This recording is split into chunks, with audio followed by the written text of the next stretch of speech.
جہاں پر دین کا معاملہ ہے وہاں پر بھی دین کی معلومات کے ساتھ آپ کو یہ پتا ہونا چاہیے کہ کیا میں نے اظہار کرنا ہے. یہ نہیں کہ آپ خود ہی سرٹیفکیٹ لیے پھرتے ہو کہ نہیں یہاں تو غصہ جائز ہے، اور دین کے معاملے پہ واقعی جہاں شریعت اجازت دیتی ہے وہاں بالکل کریں. امر بالمعروف نہی عن المنکر کی بھی جو شرائط ہیں کہ اس میں احتمال تاثیر ہے یا نہیں، سامنے والے کی اہانت تو میں نہیں کہ جس نے سب کے سامنے کسی کو نصیحت کی اس نے اس کی توہین کر دی، اور جس نے اس کو تنہائی میں نصیحت کی اس نے اس کو زینت عطا کی، یہ سب احادیث میں. تو ہمیں یہ پتہ بھی ہونا چاہیے کہ ہم نے اس کو کس طرح سے اظہار کرنا ہے.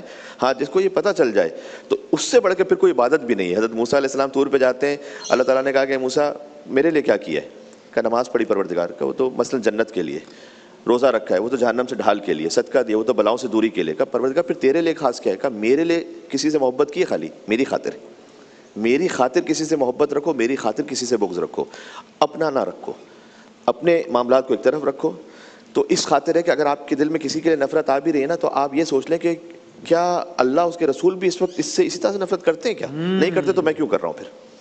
تو یہاں پر خود بخود آپ کی محبت تابع ہو جائے گی اللہ اس کے رسول کے. آپ کا اگر بغض بھی ہے تو تابع ہو جائے اللہ اس کے رسول کے. یہ ہو جائے تو یہ افضل ترین عبادت ہے. اس سے بڑھ کے کوئی عبادت، کیونکہ یہ پورا لائف سٹائل ہے. پھر یہ ایک دو عمل کی بات نہیں ہے، پھر آپ کا پورا جو ہے طرز زندگی ہے. جہاد تک میں غصہ جو ہے وہ جائز نہیں ہے کہ کسی نے امیر المومنین اسلام کے گستاخی کر دی چہرہ اقدس پر، آپ جانتے ہیں سینے سے اتر آئے، یعنی یہ تو دشمن آپ کا زیر ہو چکا تھا.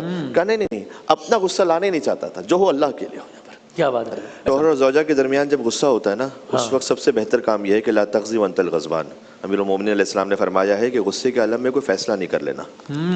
یہ جو آج موٹیویشنل اسپیکرز ہمیں ہزاروں ڈالر لے کر بتلاتے ہیں نا، اس کے سارے ٹریسز، اس کی جو بنیاد اور اصل ہے نا، وہ ہمیں مفت میں مل گئی 1400 سال پہلے سے. قدر ہمیں ہے نہیں اس بات کی. تو تھوڑا سا اس میں رک جائیے. جب غصہ ہوتا ہے تو شیطان حاوی ہوتا ہے، اور اس میں آپ نے اگر 10 جملے کہنے نا، شیطان آپ سے 20 کہلواتا ہے، 25 کہلواتا ہے. پھر آپ کو بعد میں اس پہ شرمندگی بھی ہو رہی ہوتی ہے، لیکن ایگو ہوتی ہے آپ میں، آپ اس پہ بیک ٹریک نہیں کر سکتے. اور یہ 1 دفعہ 2 دفعہ 10 دفعہ 20 دفعہ ہوتا ہے، اور پھر یہیں پر بات سپریشن تک، طلاق تک، ناچاکیوں تک پہنچ جاتی ہے. جب آپ غصے کو تھوڑا سا ضبط کر لیں گے، پھر آپ نے گریوینسز ہیں وہ کہیں گے، دونوں انسان ہیں، دونوں غیر معصوم ہیں، دونوں میں کہیں نہ کہیں کوئی خطا اشتباہ ہو. لیکن آپ یہ سوچیں گے یار جو میں نے 10 کہنا ہے نا، میں 3 ہی کہہ دوں کافی ہے، اسی پہ آپ رک جائیں گے. تو ایک تو سب سے امپورٹنٹ بات یہ ہے کہ اس وقت کوئی بھی فیصلہ نہیں کریں.